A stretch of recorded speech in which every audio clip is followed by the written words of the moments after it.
Now today we are starting with the final account of cooperative society. हम लोग क्या start कर रहे हैं? कोऑपरेटिव सोसाइटी का फाइनल अकाउंट। यहाँ पे हमारे पास दो टाइप के फाइनल अकाउंट है, cooperative housing society as well as cooperative consumer cooperative society. ये दो अलग अलग कंसेप्ट्स, राइट? समझा?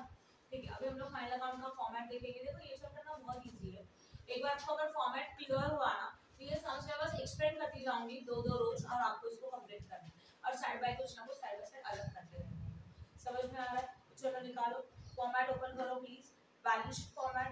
देखो अभी तक हम लोगों ने इंश्योरेंस का फाइनल अकाउंट देखा, बैंकिंग कंपनीज का फाइनल अकाउंट देखा, राइट? इलेक्ट्रिसिटी कंपनी का final account, then LLP limited liability partnership का फाइनल अकाउंट। तो हर एक का अपना अपना एक फॉर्मेट होता है and we have to follow that format. Similarly cooperative society में एक फॉर्मेट है, बस इजी ये पार्ट है कि इसमें कोई शेड्यूल नहीं है, राइट? जो भी है डायरेक्टली पोस्ट करने का शेड्यूल नहीं है तो ये और इजी जाता है और जल्दी कंप्लीट भी होता है। याद आ रहा है एलएलपी का भी फॉर्म फाइनल अकाउंट देखा था जहाँ पे पर्टिकुलर फॉर्मेट लिखो, फिर उसके शेड्यूल्स बनाओ, शेड्यूल में पोस्टिंग देन लोग पोस्टिंग किया, उसका टोटलिंग हम लोग लिख देते हैं फाइनल अकाउंट के टोटल। क्लियर है? बस यहाँ पे कोई शेड्यूल नहीं है, जो भी है डायरेक्ट पोस्टिंग करना है। तो यहाँ पे आपको क्या क्या प्रिपेयर करना है हम लोग देखेंगे। First of all balance sheet and second one is what income and expenditure account. Which account? Income and expenditure account. अभी income and expenditure account is a nominal account. तो नॉमिनल अकाउंट है तो debit all what? Debit all expenses and losses, credit all incomes and what? Gains. तो debit में रहेंगे सारे expenses and losses, credit में रहेंगे सारे के सारे incomes as well as what? Gain. ये क्लियर हो गया सबको? ठीक है। Now open your page number 68। मेरे बुक में पेज नंबर 68 है जहां पे आपका ये फॉर्मेट है। प्लीज वो पेज ओपन करो। है सबके पास ये? और अगर नहीं है तो मुझे बताओ, हम लोग पिक भेजते हैं उसका।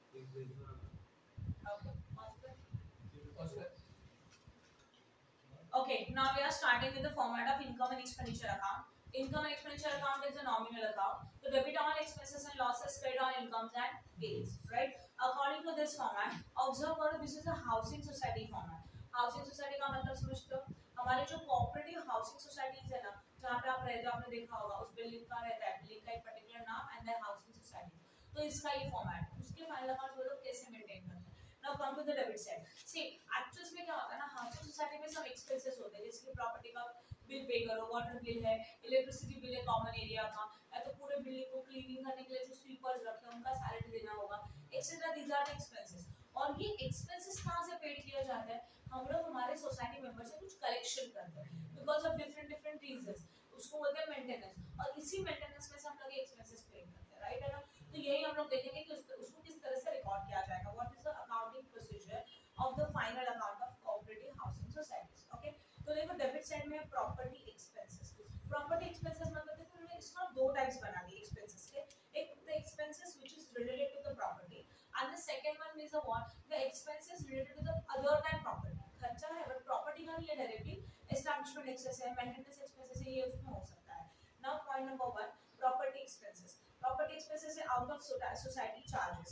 ये हम लोग सोसाइटी से जो मेंटेनेंस देते हैं ना उसी में से पे किया जाता है। उसमें प्रॉपर्टी टैक्सेस है, वेजेस, वाटर चार्जेस है, इलेक्ट्रिसिटी चार्जेस है, रिपेयर मेंटेनेंस है, एक्सपेंस ऑन लिफ्ट है, contribution to sinking fund.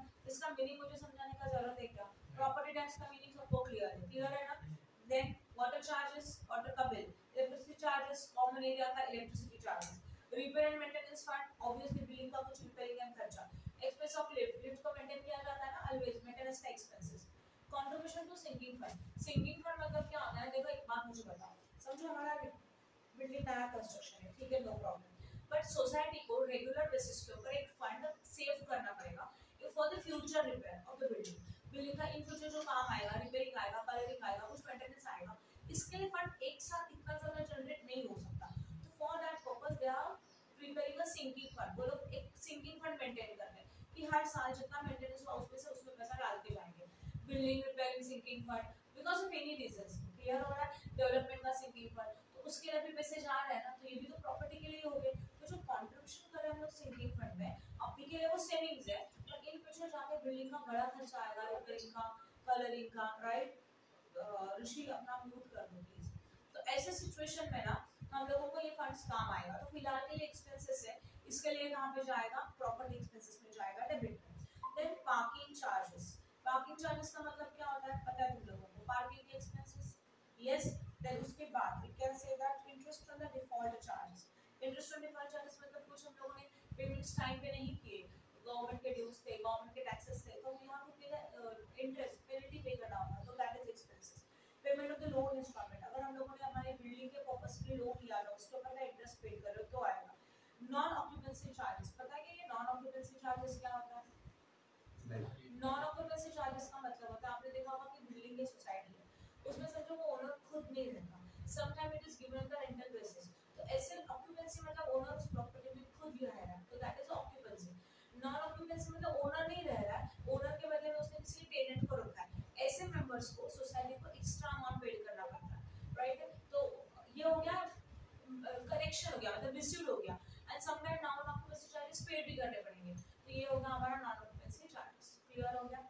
Expenses है तो इंश्योरेंस चार्जेस एक्सपेंसेस है, लीज है, रेंट, लीज मतलब पता, लीज का मतलब क्या, लीज पे लिया उसका रेंट दे रहे हो, तो non agricultural taxes and other any charges, these are the expenses which is related to the property, इसके लिए वो डेबिट में आता है। फिर आता है establishment expenses. Now listen, establishment expenses ये सर्विस एक्सपेंसेस है, जहां पे डिफरेंट डिफरेंट सर्विसेज प्रोवाइड किया जा रहा है तब का एक्सपेंस है। उसमें देखो salary is a what, salary is a what, normal ना, जहां पे बहुत सारे लोग हमारे बिल्डिंग की सोसाइटी में काम कर रहे हैं उनको मैं सैलरी दे रहे हैं।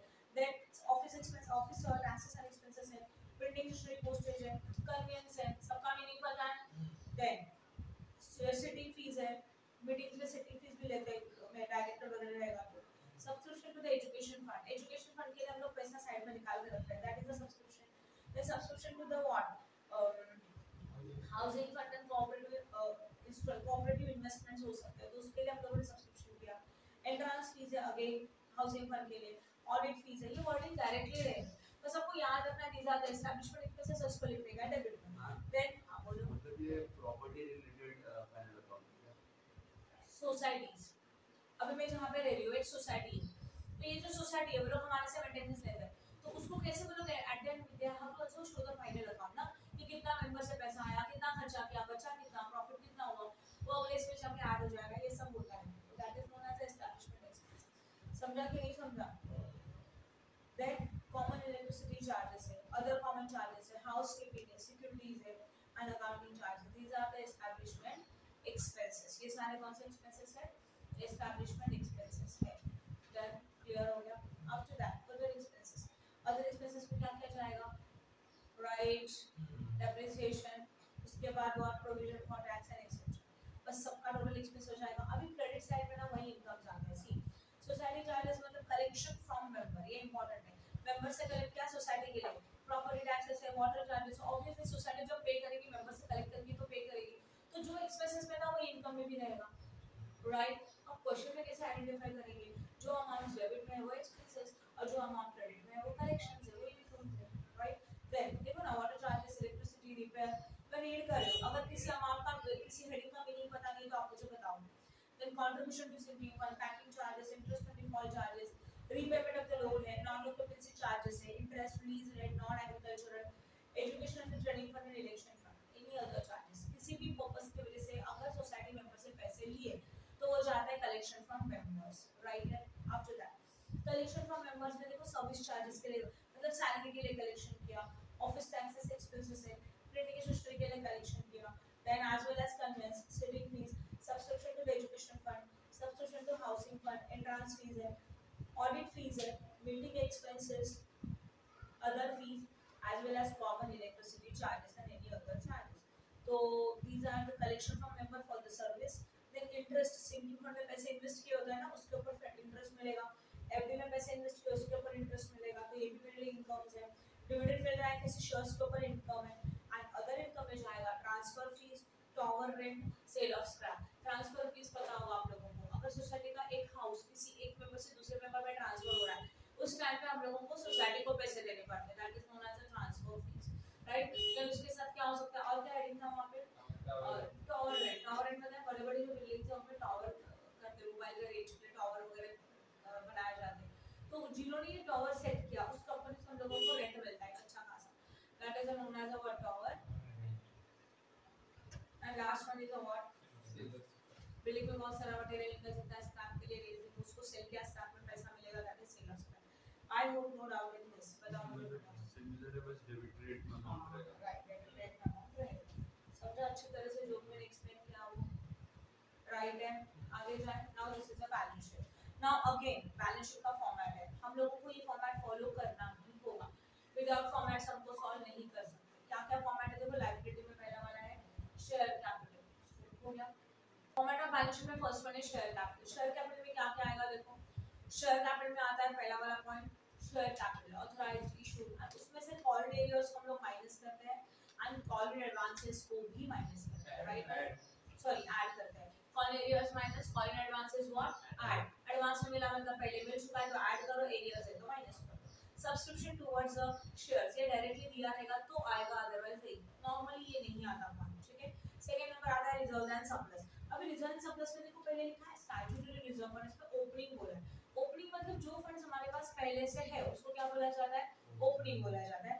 इस ओपनिंग में अगर हम लोगों ने कुछ ऐड किया मतलब कुछ ट्रांसफर किया, जैसे कि एसआरएफ स्टैट्यूटरी रिजर्व फंड का ओपनिंग क्वेश्चन में दिया रहेगा during the year because of any purpose, SRF में ऐड कर रहे हो तो ये ऐड हो जाएगा, मतलब ट्रांसफर कर रहे हो तो ये ऐड होगा, एंड एसआरएफ से किसी और रिजर्व में ट्रांसफर किया तो इसमें से माइनस हो जाएगा। समझ में आया मैंने क्या बोला? किसी और रिजर्व्स में से एसआरएफ में ट्रांसफर किया तो ऐड, और सम टाइम एसआरएफ में से ट्रांसफर करेंगे किसी और रिजर्व है तो वो क्या करेंगे हम लोग, लेस। देन समझा कि नहीं समझा? देन ट्रांसफर फीस का मीनिंग पता है तुम लोगों को, एंट्रेंस फीस की तरह से, मतलब इसमें ओपनिंग में ये सारी चीजें ऐड हो सकती है, एंट्रेंस फीस ऐड हो सकती है, ट्रांसफर फीस ऐड हो सकती है, प्रीमियम ऑफ ट्रांसफर्स है and interest on fund of FD, ये all these things are add in the statutory reserve fund. Clear है? अगेन सिंकिंग फंड ओपनिंग है, सिंकिंग फंड का ओपनिंग क्वेश्चन में दिया रहेगा, एडिशन टू सिंकिंग फंड है तो ऐड करो, and interest on sinking fund fixed deposit, sinking fund के लिए जो पैसा हम लोग ने डिडक्ट करके लिया था या तो लिया था मेंबर से, उसी फंड को हम लोग इन्वेस्ट कर रहे हैं और इन्वेस्ट करने के बाद क्या मिलेगा, इंटरेस्ट मिलेगा, और वो इंटरेस्ट भी इसी में जाके ऐड होगा। समझ में आया? That is the sinking.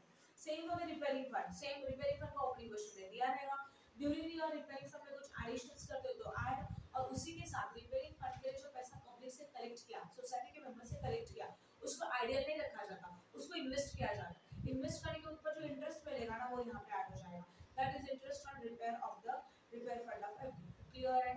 बाद में आएगा व्हाट, अच्छा उसमें से कुछ एक्सपेंसेस किया तो क्या करेंगे, माइनस, ऑब्वियसली अगर रिपेयरिंग के लिए खर्चा किया तो क्या होना चाहिए, माइनस होना चाहिए। After that other fund, other fund में भी वही लॉजिक है, किसी और पर्पस के लिए तो फंड करके रखा है तो ओपनिंग वाला ओपनिंग में जाने वाला है, यस और नो, बट ओपनिंग के साथ ही हम लोग बोल सकते हैं ड्यूरिंग द अगर पीरियड कुछ एडिशंस है तो एडिशन ऐड हो गए, और अगर कुछ एक्सपेंसेस किया फॉर दैट पर्पस तो क्या होने वाले वो minus. I hope no doubt reserves and surplus clear हो गया। यहां तक और थर्ड हेडिंग है, मतलब सेकंड है actually 1A and 2, 1A and 2, then third में आता है staff provident fund. Miss question में अगर स्टाफ प्रोविडेंट फंड स्पेसिफिकली दिया है तो वो सेपरेटली आएगा, ऊपर के रिजर्व्स में ऐड नहीं होगा, क्योंकि reserves means normally fund, reserves means not normally fund, तो जितने रिजर्व्स है जितने फंड है वो तो ऐड करेंगे, बट उसी के साथ इन फंड्स के अलावा कुछ अगर और फंड है मतलब स्पेसिफिकली स्टाफ प्रोविडेंट फंड है उसको अलग से दिखाया जाता है, वो रिजर्व में ऐड नहीं होगा। सिक्योर लोन मुझे बताने का जरूरत नहीं, बताओ what is the secure loan? The loan which is taken on the basis of what? Loan लेते हैं उसके अगेंस्ट में क्या रखते हैं, मॉर्गेज गिरवी रखते हैं, दैट इज सिक्योर लोन। इसके अगेंस्ट में कुछ मॉर्गेज है, अगर मैंने लोन को टाइम पे नहीं किया तो बैंक या तो गवर्नमेंट जहां से भी मैंने लोन लिया वो फाइनेंशियल इंस्टीट्यूशन ये जो गिरवी रखा था जो मॉर्गेज रखा था उसको क्या कर देगी, सेल, और अपना पैसा रिकवर करेगी। आप प्रॉपर्टी लोन लेते हो, हाउसिंग लोन लेते हो कि नहीं, ये सब मॉर्गेज लोन है क्योंकि आपने हाउसिंग के ओरिजिनल पेपर उनके पास रखे। क्लियर हो रहा है? That is a housing loan, mortgage loan.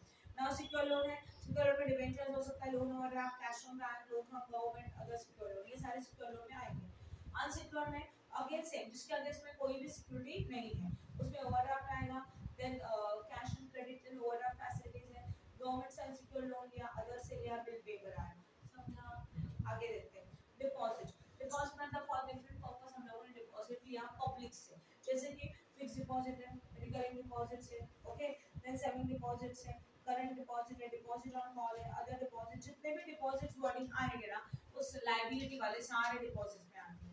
Then आता है current liability and provision. Current liability का मीनिंग सबको पता है, क्रेडिटर्स है, क्रेडिटर फॉर परचेज हो सकता है, क्रेडिटर फॉर एक्सपेंसेस हो सकता है, एडवांस टू फ्रॉम मेंबर्स है, मेंबर से एडवांस मिला तो एडवांस दिया तो रिटर्न भी तो देना पड़ेगा, that's why this is the liability.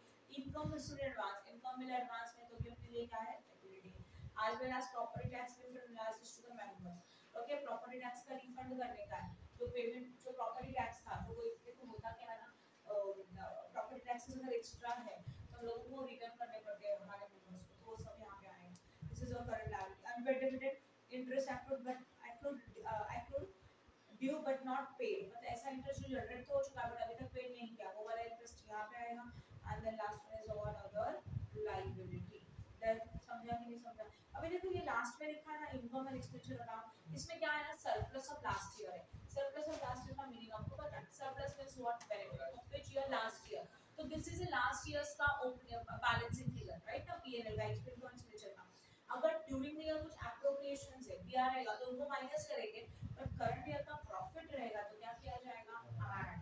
Then come to the, और डेफिसिट रहेगा तो माइनस किया जाएगा। ओके, प्रॉफिट्स रहेगा तो ऐड, डेफिसिट रहेगा तो लॉस है ना तो माइनस करेंगे। Yes, come to the asset side. Asset side में पहला वाला क्या एसेट था? कैश एंड कैश इक्विवेलेंट, मतलब कैश बैलेंस है, cash in hand, cash in bank etcetera, saving account, current account, calls और डिपॉजिट एक्सेट्रा। बाद में आता है इन्वेस्टमेंट। इन्वेस्टमेंट का मीनिंग आपको सबको पता है। What is investment? जिसमें गवर्नमेंट सिक्योरिटीज है, शेयर्स में इन्वेस्ट किया, कहीं पे भी आप इन्वेस्ट करो अपने सोसाइटी का फंड्स, वो सारा इन्वेस्टमेंट में आएगा। Then staff provident fund. Staff provident fund के मतलब क्या होता है? हमारे पास जो लोग काम कर रहे हैं उनके पीएफ के लिए पैसा हम लोगों ने उनके सैलरी से डिडक्ट किए, पता है तुम लोगों को। फिर इसको हम लोग कहीं ना कहीं इन्वेस्ट करते हैं, तो हो गया इन्वेस्टमेंट, राइट है? तो इन्वेस्टमेंट एसेट्स में आएगा और उसके ऊपर का इंटरेस्ट मिला तो स्टाफ प्रोविडेंट फंड लायबिलिटी में ऐड होगा। Always remember this. Clear? Then loan and advances.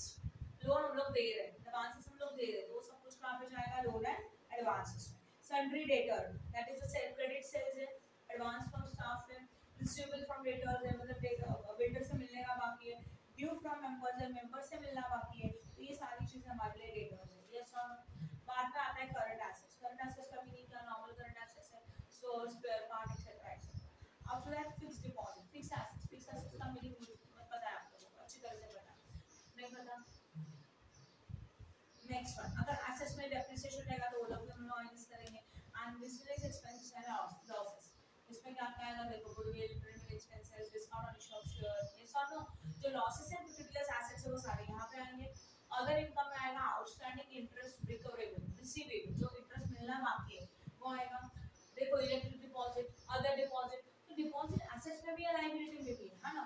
Liability वाला डिपॉजिट डिपॉजिट में जाता है, बट अगर एसेट्स वाला डिपॉजिट है तो वो अदर एसेट्स में जाता है, याद रखो, राइट? अब आप क्वेश्चन में कैसे आइडेंटिफाई करेंगे कि वो लायबिलिटी वाला है कि एसेट्स वाला है? आपको टेबल याद आ रहा है? नॉर्मली क्वेश्चन कैसे होता है? This is your trial balance, आया ना? ट्रायल बैलेंस का ये डेबिट है और ये क्रेडिट है, तो डेबिट वाले पॉइंट एक तो एसेट्स होते हैं या तो क्या होता है और क्रेडिट वाले क्या होता है? सही है। तो अगर यहाँ डिपॉजिट आया तो वो किस में जाएगा? और अगर यहाँ पे डिपॉजिट आया तो कहाँ जाएगा? सही है। Next one, income expenditure normal है, वो कब आता है? यहाँ पे जब लास्ट ईयर के लॉसेस थे वो यहाँ पे जाएंगे, current year losses. I hope no doubt in this, yes और नो? बताओ। की फॉर्मेट वाला मैनेजर सबसे इजी चैप्टर है, सबसे इजी। वही पुराना वाला बस थोड़ा फॉर्मेट है, उसको फॉलो करो, आइडेंटिफाई करो क्या कहाँ जाता है, खत्म।